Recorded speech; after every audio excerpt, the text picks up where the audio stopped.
ನಮ್ಮ ಆರ್ಯವೈಶ್ಯ ಸಮಾಜದ ಆಗು ಹೋಗುಗಳ ಬಗ್ಗೆ ಒಂದೆರಡು ಮಾತುಗಳನ್ನು ಆಡಲು ಇಚ್ಛಿಸುತ್ತೇನೆ, ಬಯಸುತ್ತೇನೆ.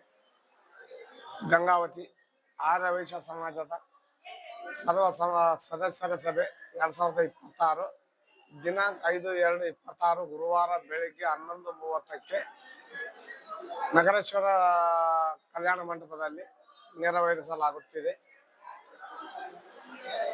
ಗಂಗಾವತಿಯಲ್ಲಿರುವಂತಹ ಆರ್ಯವೈಶ್ಯ ಸಮಾಜದ ಎಲ್ಲರಿಗೂ 21 ದಿನಗಳ ಮುಂಚೆ ನಾವು ಎಲ್ಲರಿಗೂ ಸರ್ವಾನುಮತದಿಂದ ಪತ್ರಿಕೆ ಮುಖಾಂತರ, ವಾಟ್ಸಪ್ ಫೋನ್ಗಳ ಮುಖಾಂತರ ಎಲ್ಲರಿಗೂ ಕರೆಯನ್ನು ಕರೆಯಲಾಗಿತ್ತು.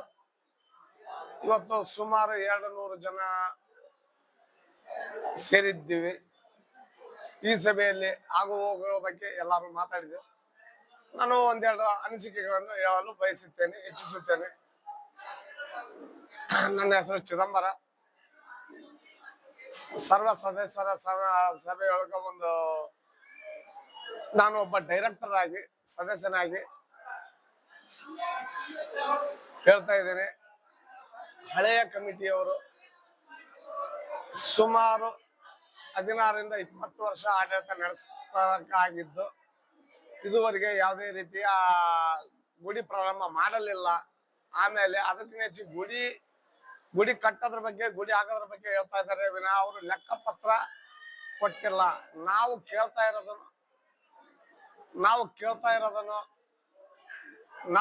ಇರೋದನ್ನು ಏನಿಲ್ಲ, ಫಸ್ಟ್ ನಮಗೆ ಲೆಕ್ಕ ಕೊಡ್ರಿ ಅಂತ ನಾವು ಕೇಳಿವಿ. ಅದು ಲೆಕ್ಕ ಪತ್ರ ಬಿಟ್ಟು ಉಳಿದಿದ್ದೆಲ್ಲ ಅವ್ರು ಹೇಳ್ತಾ ಇದ್ದಾರೆ. ನಾವು ಕೇಳಿದ್ದೇನಿಲ್ಲ, ಅವರಿಗೆ ಹಣ ಕೊಡುವಂತ ಸತಿ ಕೇಳಿಲ್ಲ. ಆಗುಗಳ ಬಗ್ಗೆ, ಖರ್ಚು ವೆಚ್ಚಗಳ ಬಗ್ಗೆ, ಕೂಡಿದ್ದೆಷ್ಟು, ಕಳೆದಿದ್ದೆಷ್ಟು, ಖರ್ಚು ಮಾಡಿದ್ದೆಷ್ಟು, ಅದ್ರ ಬಗ್ಗೆ ವಿವರಣೆ ಕೊಡುವಂತಂದು ಎಷ್ಟು ಅಂಗಲಾಚಿ ಬಿಡಿದ್ರು ಅವರು ಕೊಡುತ್ತಿಲ್ಲ, ಕೇಳುತ್ತಿಲ್ಲ, ಮಾಡುತ್ತಿಲ್ಲ. ಇದುವರೆಗೂ ಅದನ್ನ ಬಿಟ್ಟು ಉಳಿದಿದ್ದೆಲ್ಲ ಅವರು ಗುಡಿ ಕಟ್ಟಡದ ಬಗ್ಗೆ ಕೇಳ್ತಾರೆ ಹೊರತು ಲೆಕ್ಕ ಇಷ್ಟ ಐತೆ ಇಷ್ಟಿಲ್ಲ ಅಂತಂದು ಹೇಳ್ತಾ ಇಲ್ಲ. ನಾವು ಅವರಿಗೆ ಸ್ವಯಂ ಆಸ್ತಿ, ತಮ್ಮ ವೈಯಕ್ತಿಕ ಆಸ್ತಿ ಬಗ್ಗೆ ನಾವು ಮಾತಾಡ್ತಾ ಇಲ್ಲ, ಕೇಳ್ತಾ ಇಲ್ಲ, ಹೇಳ್ತಾ ಇಲ್ಲ. ಸಮಾಜದ ಬಗ್ಗೆ ಕೊಟ್ಟಂತ ದಾನಿಗಳು ಅಲ್ಪರಿರ್ಬೋದು, ಶ್ರೀಮಂತರಿರ್ಬೋದು, ಮಧ್ಯಮದರಿರ್ಬೋದು, ಎಷ್ಟು ಕೊಟ್ಟರು ಎಷ್ಟು ಇಲ್ಲ ಅಂತ ನಮಗೆ ಅದನ್ನ ಲೆಕ್ಕ ಕೇಳಕತ್ತೀವಿ ವಿನ ತಮ್ಮ ವೈಯಕ್ತಿಕ ಅಂತ ತಿಳ್ಕೊಂಡು ಅವರು ಲೆಕ್ಕ ಕೊಡುತ್ತಿಲ್ಲ. ಇದುವರೆಗೆ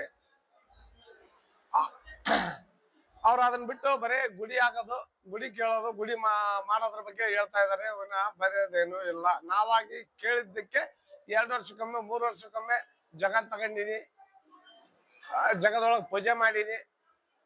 ಒತ್ತಡ ಹಾಕಿದಂಗೆಲ್ಲ ಜಗದೊಳಗೆ ಹೋಗೋದು, ಒಂದು ಬೇರೆ ಪೂಜೆ ಮಾಡೋದು. ಆ ಪೂಜೆ ನಂತರ 2 ವರ್ಷಕ್ಕೊಮ್ಮೆ ಮತ್ತೆ ನಾವು ಮಾಡಂತ ವಾಸವಿ ಜಯಂತಿ ಇದನ್ನ ಪ್ರಸ್ತಾವನೆ ಮಾಡಿದ್ರೆ ಆಯ್ತು, ಈ ವರ್ಷ ಪೂಜೆ ಮಾಡಿವಿ, ಮತ್ತೆ ಮುಂದಿನ ವರ್ಷ ಏನಾದ್ರು ಮಾಡ್ತೀವಿ ಅಂತ ಹಿಂಗೆ ಹೇಳ್ಕೊಂತ ಬಂದು 18 ವರ್ಷಗಳ ಕಾಲ ಹಂಗೆ ದುಡ್ತಾ ಬಂದಿದ್ದಾರೆ.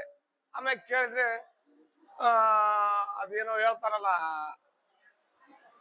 ಮಹಾಲ ಅಮಾವಾಸ್ಯೆ ಅಂತಂದ್ರೆ ಸರ್ವಪಿತ್ರ ಅಮಾವಾಸ್ಯೆ ಅಂತಂದು ಬರ್ತದೆ. ಉಣಿವಿಯಿಂದ ಹಿಡಿದು ಅಮಾವಾಸ್ಯೆ ತನಕ ನಾವು ಒಂದು ಪಿಂಡ ಪ್ರದಾನ ಕಾರ್ಯಕ್ರಮ ಮಾಡ್ತೀವಿ ಶನಿವಾರದವ್ರು. ಅದನ್ನ ಕೇವಲ 15 ದಿನ ಇಡೀ ವರ್ಷದಲ್ಲಿ ಇರುವಂತದ್ದು, ಇಡೀ ವರ್ಷದ ತನಕ ಹೇಳಿದ್ರು ಅವರು.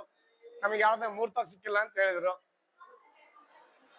ಮುಹೂರ್ತ 18 ವರ್ಷಗಳಿಂದನೂ ಸಿಕ್ಕಿಲ್ಲ, ಅಥವಾ ಇನ್ನು ಮುಂದೆ 18 ವರ್ಷಗಳ ತನಕ ಇದು ಸಿಗದೇ ಇಲ್ಲ. ಭಾರತದಲ್ಲಿ ಅತ್ಯುನ್ನತವಾದಂತ ಶ್ರೀರಾಮ ಮಂದಿರ ಭವ್ಯವಾಗಿ ಕಟ್ಟಿದ್ದಾರೆ. ಇಡೀ ದೇಶವೆಲ್ಲ ಜಗತ್ತೇ ನೋಡುವಂತ, ಕಂಗೊಳಿಸುವಂತ ಒಂದು ಭವ್ಯವಾದ ಮಂದಿರ ಕಟ್ಟ್ಯಾರ. ಅವರಿಗೆಲ್ಲ ಸಿಕ್ಕೈತೆ, ಅವರಿಗೆಲ್ಲ ಮುಹೂರ್ತ ಸಿಕ್ಕವ. ಇವ್ರಿಗೆ ಯಾಕೆ ಸಿಗ್ತಾ ಇಲ್ಲ ಗೊತ್ತಿಲ್ಲ. ಸಿಗ್ತಾ ಇಲ್ಲನೋ ಅಥವಾ ಸಿಕ್ಕಿಲ್ಲ ಅಂತಂದು ಹೇಳ್ತಾ ಇದಾರೆ, ಅದು ಗೊತ್ತಿಲ್ಲ. ಆದ್ರೆ ಇವ್ರು ಕಟ್ಟ ಲಕ್ಷಣ ಅಂತ ನನಗೇನು ಕಂಡು ಬರ್ತಿಲ್ಲ. ನಮಗೆಲ್ಲ ಆ ಒಂದು ಸಂಕಟದಿಂದ ನಾವು ಅವ್ರನ್ನ ಬಿಟ್ಟು ಬಂದು ಬೇರೆ ನಾವು ಸ್ವಯಂ ಘೋಷಿತ ಅಂತ ಅವ್ರು ಹೇಳ್ತಾ ಇದಾರೆ. ಸ್ವಯಂ ಘೋಷಿತ ಅಲ್ಲ, ಇವತ್ತು ಬಂದು ಎಲ್ಲಾರು 200 ಮಂದಿ ಕಲ್ತು ನಾವು ಒಂದು ತೀರ್ಮಾನದಿಂದ ಹೊಸ ಕಟ್ಟಡದ ಅಧ್ಯಕ್ಷರನ್ನಾಗಿ ಜಿ ಸುರೇಶ್ ಅವರನ್ನು ಮಾಡಲಾಗಿದೆ. ನಾವು ಕಟ್ತೀವಿ. ಕೇವಲ ನಾವು ತಗೊಂಡು ಒಂದೇ ಒಂದು ವರ್ಷದ ಒಳಗೆ ಒಂದು ಉನ್ನತವಾದ ಕಮರ್ಷಿಯಲ್ ಮಳಿಗೆ ಮಾಡಿದ್ದೀವಿ. ಆಮೇಲೆ ಆ ಜಗದೊಳಗ ಉನ್ನತ ಮಟ್ಟದಲ್ಲಿ ಎಲ್ಲರೂ ಒಂದು 200, 250, 300 ಜನ ಕೂಡಿ ಆ ಜಾಗದೊಳಗೆ ಒಂದು ಪೂಜೆ ಮಾಡಿವಿ. ಇತ್ತೀಚಿನ ದಿನಗಳಲ್ಲಿ ಆ ಜಾಗವನ್ನು ಸ್ವಚ್ಛಗೊಳಿಸಲಾಗಿದೆ. ಆಮೇಲೆ 4-5 ಮಂದಿಯಿಂದ ಆ ಜಾಗದೊಳಗೆ ವಾಸ್ತು ತಜ್ಞರನ್ನು ಮತ್ತು ಸಿವಿಲ್ ಇಂಜಿನಿಯರ್ಸ್ ಅವ್ರನ್ನ ಕರ್ಕೊಂಬಂದು ತೋರಿಸಿದ್ದೀವಿ. ಎಲ್ಲಾರ್ದು ವಿಶ್ಲೇಷಣೆ ಮಾಡಲಾಗಿ ಚರ್ಚಿಸಲಾಗಿ ಮುಂದಿನ ದಿನಗಳಲ್ಲಿ ಒಂದು ಅದಕ್ಕೆ ರೂಪರೇಷೆ ಕೊಟ್ಟು ಒಂದು ಭವ್ಯವಾದ ಮಂದಿರವನ್ನು ಕಟ್ಟಿ ತೋರಿಸಲಾಗುತ್ತದೆ ಅಂತ ಹೇಳಿ ನಾ 2 ಮಾತುಗಳನ್ನು ಮುಗಿಸ್ತೀನಿ.